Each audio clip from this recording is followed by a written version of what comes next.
Okay, good afternoon. Ito po. Ito po yung going 2 years kong sukang saba.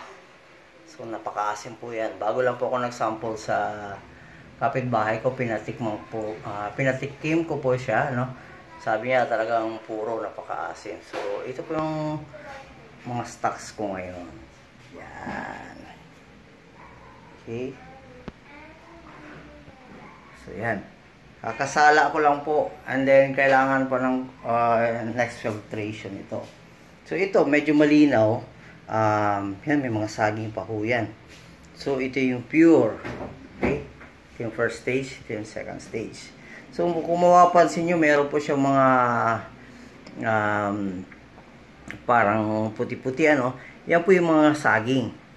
Okay? So ito po, lalo to makikita nyo, no?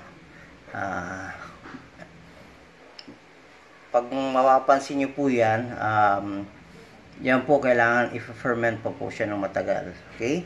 So, yan po going to 2 years. Okay? So, yan po yung mga stocks natin. Ano? So, marami po. Okay? Now, plan ko po is magbenta nito. So, soon siguro magbabattling tayo kasi marami na rin po nag-i-inquire sa akin kung gustong matikman, lalo po dito sa area namin. So far nandito po ako sa Cavite. Ito po yung mga overripe na saging saba ko. Before kasi nagbabanana chips ako. So pag bumili ako ng maramihan, ang nangyayari po is maraming na overripe. Okay? So sa pagka-overripe po nun, either itapon mo na or pakinabangan mo pa. So, yung choice ko is, dahil may cost din po yun, may perang nagasto, ginawa ko po siyang sukang saba. Suka.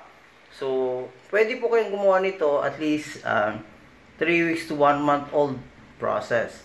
Pero mas pinili ko po yung matagal kasi aside sa naging busy po ako at hindi po siya naasikaso agad. By the way, ito pala yung kasama nun. Yung mga unang nagawa ko.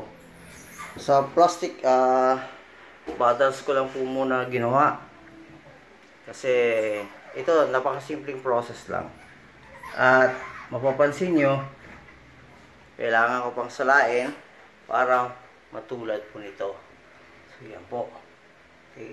So yan po is nagagamit ko sa mga sausawan ko or sa mga pag-aadobo or sa ibang mga lutuin. Now, sa mga interested, PM nila ako or message nila ako, and then I'll post na lang yung contact number ko sa details. Okay? So, sa lahat, maraming salamat and happy watching po. Thank you po.